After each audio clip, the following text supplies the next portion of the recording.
Spain நாட்டை சார்ந்த முன்னணி தொழில் நிறுவனங்களோட நிர்வாகிகள் பங்கேற்கும் முதலீட்டாளர்கள் மாநாடு நடந்துச்சு. அதுக்கு ஸ்பெயின் நாட்டில் இருக்கிற பல்வேறு தொழில்துறை குழும நிர்வாகிகள் எல்லாம் வந்திருந்தாங்க. தமிழ்நாட்டில் தொழில் தொடங்குறதுக்கு இருக்கக்கூடிய உகந்த சூழல் பற்றி அங்கே எடுத்து சொல்லி நம்ம மாநிலத்தில் முதலீடுகளை மேற்கொள்ளணும்னு நான் வலியுறுத்தினேன். இந்த முயற்சிகளோட பயனாக 3440 கோடி ரூபாய் அளவுக்கு முதலீடுகள் செய்வதற்கான புரிந்துணர்வு ஒப்பந்தங்கள் மேற்கொள்ளப்பட்டன என்பதை மகிழ்ச்சியோடு தெரிவிச்சுக்கிறேன்.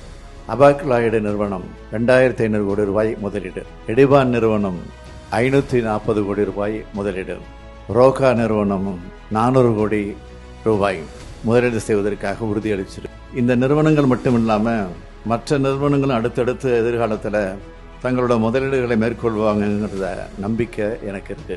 தமிழ்நாடு குறித்தும் கழக அரசு குறித்தும் உலகளாவிய தொழில் நிறுவனங்களுக்கு உள்ள நம்பிக்கையை இது காட்டுது.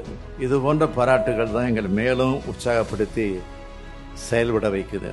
தமிழ்நாட்டை தொழில்துறையில் தலை சிறந்த மாநிலமாக உயர்த்தும் எங்கள் பயணத்துக்கு ஸ்பெயின் பயணம் மிக மிக பயனுள்ளதாக அமைஞ்சிருக்கு. இது போன்ற அடுத்த பயணங்கள் திட்டமிடப்படும் என்பதையும் தெரிவிச்சுக்கிறேன்.